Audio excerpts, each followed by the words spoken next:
Hey guys, today I'll be showing another project I've been working on, and this video is for Jason as well as anybody that may be looking for a vintage Minimoog. Jason's actually going to be listing this one for sale, and don't know where yet, don't really know his pricing yet, but what I'm going to do is as soon as he lists it somewhere, I will post a link to the description in this video so you guys can go check it out if interested.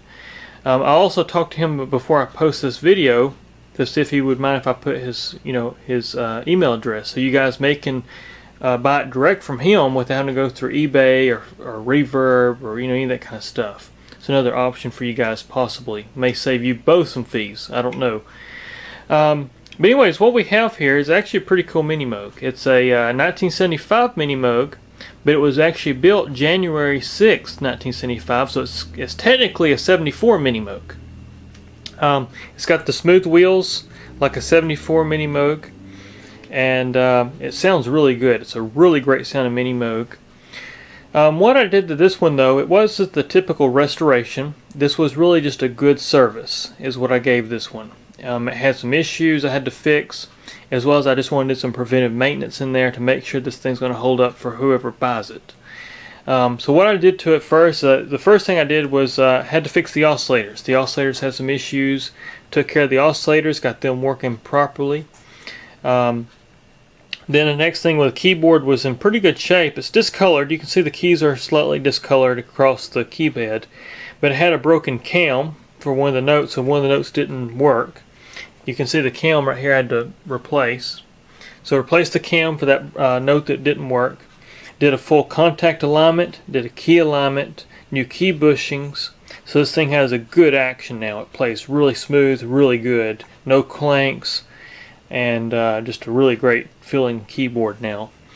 What I would actually put this in the category of, guys, is not really a pristine Minimoog. This is one of those that I would call it a player's grade Minimoog. This is one of those you could enjoy, take out, not worry about it too much. It's got some cosmetic issues, is why I say this, but the important stuff has been addressed, which is the electronics and the keyboard and the mechanical stuff of this instrument.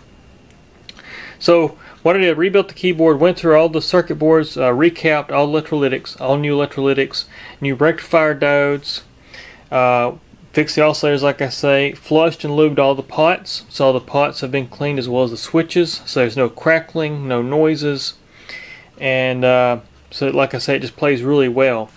I'll walk you on around the back here. I know my lighting is not real good in here. The cabinet's in pretty good shape. It's really straight. It looks real good down the front. I did clean it a little bit while I had everything apart. Walk around back here, so you can see the back panel here.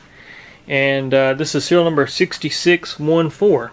And another funny thing is about this Minimoog is that if any of you guys lost a Minimoog at the airport, this came from unclaimed baggage, just like my Poly Evolver. And so this one came from unclaimed baggage. Unfortunately, I missed this one. Dang it. But it's Jason found it at unclaimed baggage, and so it's all local here, which is kind of cool. But basically, I cleaned it up real good. It's got a little cosmetic damage right here. You can see it got bent at some point in its life, and somebody actually has kind of straightened this back out a little bit. Not me, that wasn't my work. But that's about the only really major cosmetic blemish there. And of course the sticker's coming up, it runs across here. But cleaned everything up real good, pulled the bottom chassis off when I had the keyboard out, cleaned all that up real good. It's got the factory cord on it in good shape. And I think overall it's a really nice Minimoog. Even for the damages it does have, it's still a really nice Minimoog. It also comes with a case. So here's the case it comes with. The Tolex is really not that great on it. It's homemade case, but it would definitely be a good case if you wanted a case, just something to carry around with you. Sorry, my phone went off there. But anyways, we'll walk back around here, and I'll put the camera on the tripod and let you hear this thing. You can just hear how great it sounds. Other thing is too that's messed up is actually this front piece right here. It's missing the block of wood that went right here. So actually this came off another one of my client's Minimoogs I was going to use for my Franken Mini, which I'm working on. And this guy needed it more than I did because there's nothing there. And so Put new screws in there, stainless steel screws to hold that in. Not factory, but you know, it works. It works really well. So let me put the camera on the tripod here, and I will walk you guys through some sounds. Okay, so we'll just start with everything on. I got it all turned on here, all 3 oscillators, everything. I'll just kind of show you how this thing sounds, and I'll do like I usually do, break it down into sections. So anyways, you can hear this is just with everything working.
Anyway, you can hear just how great this thing sounds as a unit.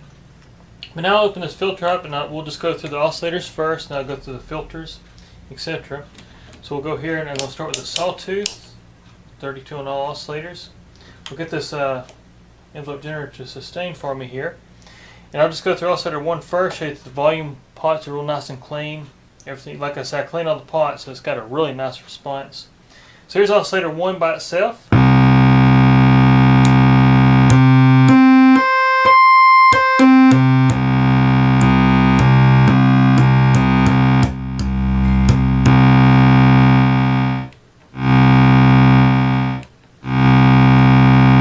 There's oscillator 1, here's oscillator 2.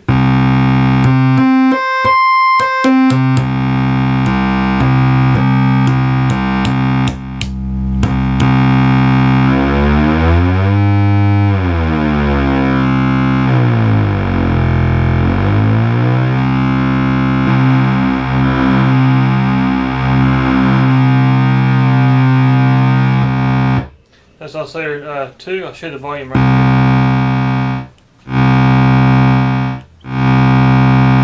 Here's oscillator 3.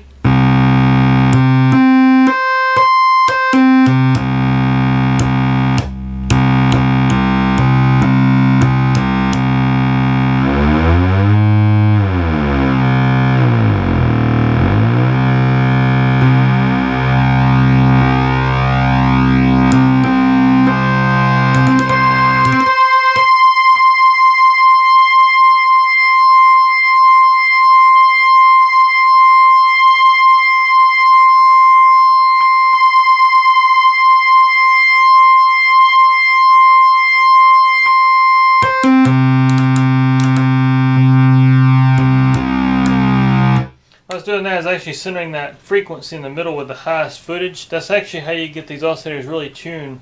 If you've had a proper calibration, when you bring it back, it'll be in tune at the lower octave as well, if it's tuned right.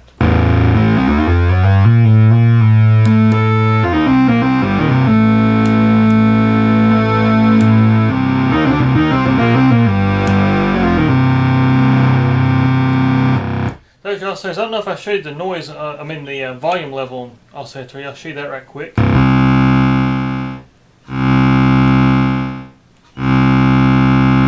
and clean. And here's the noise source.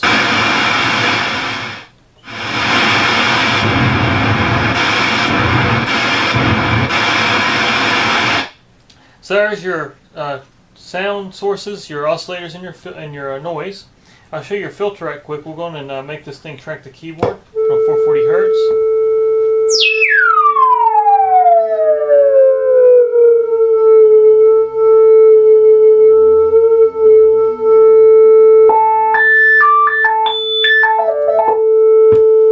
So this is just the filter you're hearing tracking the keyboard.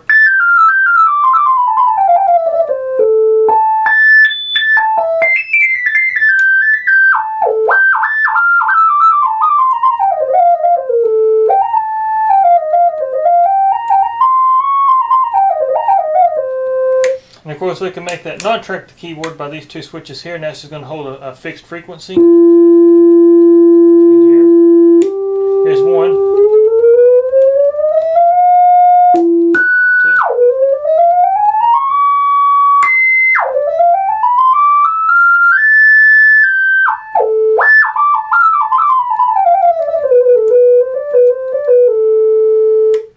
So as your filter tracking the keyboard, I'll show you your contour works for your filter. That thing down in frequency. So fast attack, fast decay time.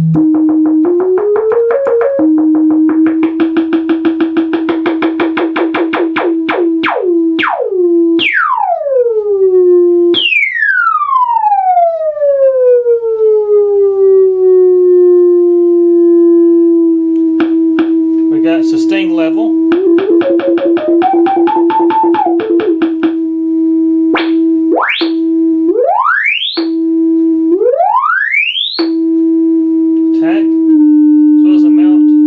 This is the amount of contour here.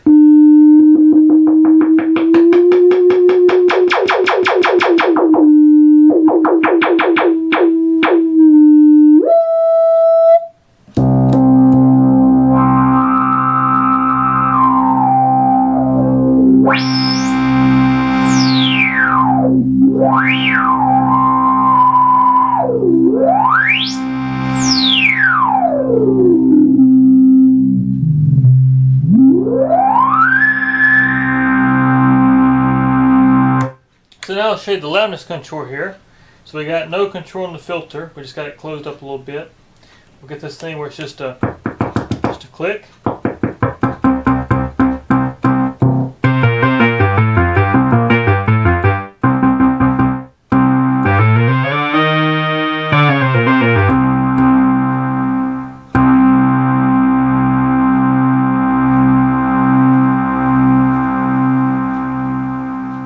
You can hear your decay time.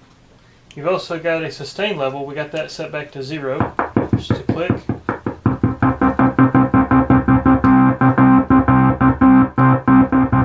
This we can get this really nice kind of percussive kind of.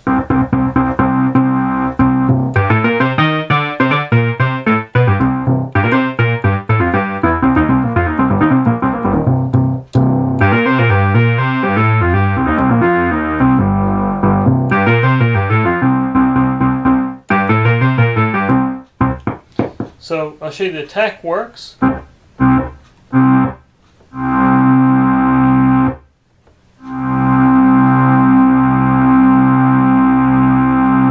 then you combine the filter with filter contour and the VCA contour.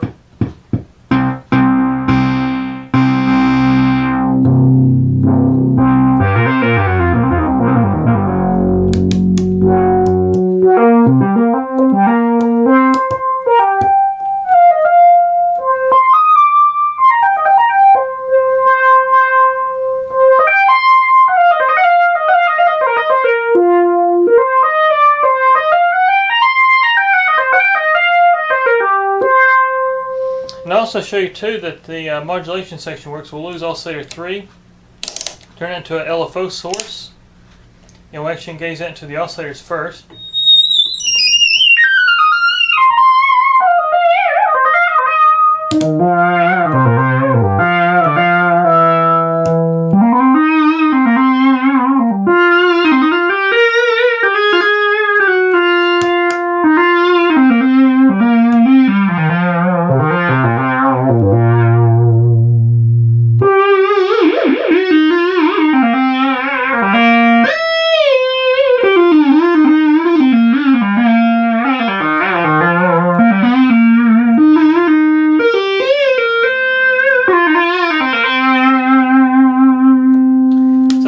modulating the oscillators, we can also modulate the filter.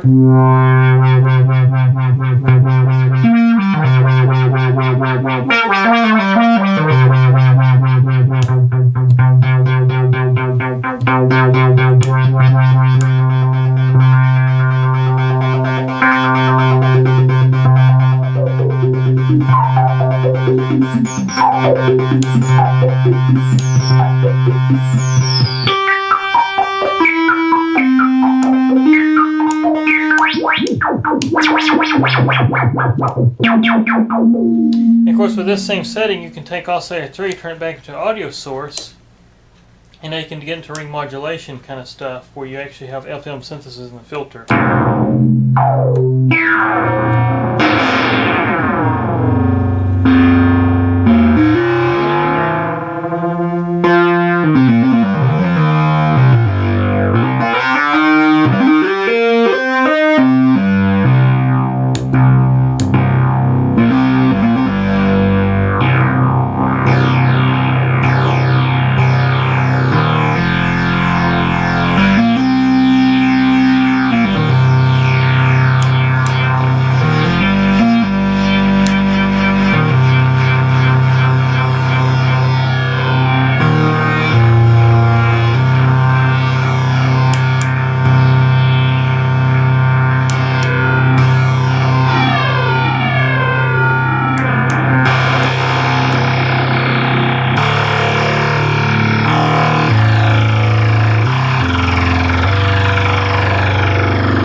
You can also get into stuff too where you go in really high frequency, and we can actually kind of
make it talk.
So anyway, you can hear just how great this thing sounds. I will go back and show you one thing I did forget to show you, is you can actually, when you have the modulation section on, you can actually have a modulation mix, which will mix oscillator 3 or the noise source.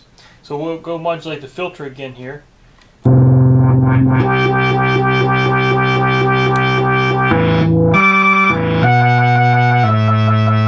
right now what you're hearing, I've still got oscillator 3 tracking the keyboard, so it's actually still changing frequency of oscillator 3 with the keys. But now if we take this knob right here, the modulation mix, we can engage noise into the filter through modulation.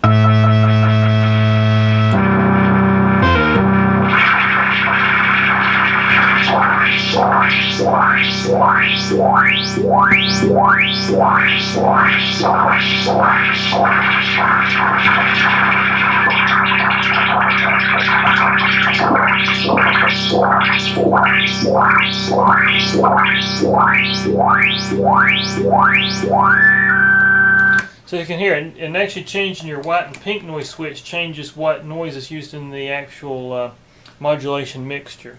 So all that works as it should. You've heard glide and you've heard the decay switch here, but for those that may have not noticed, that allows you just to not have a sustain.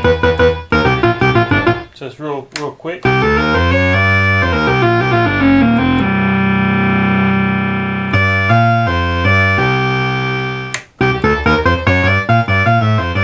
This is your glide switch, so it turns glide on and off.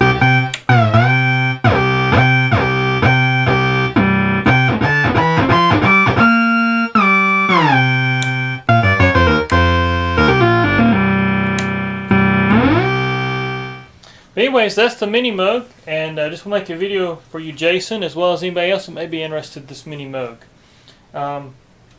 But anyways, thanks for watching, and like I say, as soon as I know where it's going to be posted, or as soon as it's up by Jason, I will post a link in this video so you guys can go check it out.